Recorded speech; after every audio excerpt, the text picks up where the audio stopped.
রাজ্যের ম্যালেরিয়া শ্রমিকদের পুনরায় চাকুরিতে নিয়োগের দাবি সহ বিভিন্ন দাবি সনদ নিয়ে ত্রিপুরা প্রদেশ কংগ্রেসের পক্ষ থেকে শুক্রবার সাংবাদিক সম্মেলনের আয়োজন করা হয়। রাজ্যের ম্যালেরিয়া শ্রমিকরা দীর্ঘদিন কর্মচ্যুত অবস্থায় রয়েছেন, তাই তাদের পুনরায় নিয়োগের দাবি সহ সর্বভারতীয় ক্ষেত্রে অঙ্গনওয়াড়ি কর্মী ও সহায়িকাদের সরকারি চাকুরিজীবী হিসেবে ঘোষণা সহ বেতন বৃদ্ধি, অসংগঠিত ক্ষেত্রের শ্রমিকদের বেতন বৃদ্ধি, মিড ডে মিলের কর্মী ও আশা কর্মীদের মজুরি বৃদ্ধি সহ সরকারি কর্মী হিসেবে ঘোষণা দেওয়ার দাবি জানানো হয় কংগ্রেসের সাংবাদিক সম্মেলনে।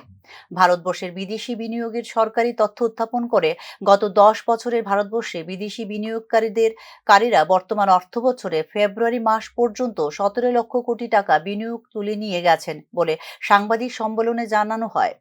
সরকারি ঋণের পরিমাণ বর্তমানে জিডিপির 83% দাঁড়িয়েছে এবং বৈদেশিক মুদ্রা ভান্ডার গত কয়েক মাসে $5,690 মিলিয়ন কমে যা বর্তমানে $6,36,585 মিলিয়ন গিয়ে দাঁড়িয়েছে, যা গত 10 বছরে সর্বনিম্ন। কংগ্রেসের সাংবাদিক সম্মেলনে এই তথ্য জানানো হয়েছে। আমাদের যে বৈদেশিক মুদ্রা ভান্ডার, এটাও ভয়ঙ্কর ভাবে কমে গেছে।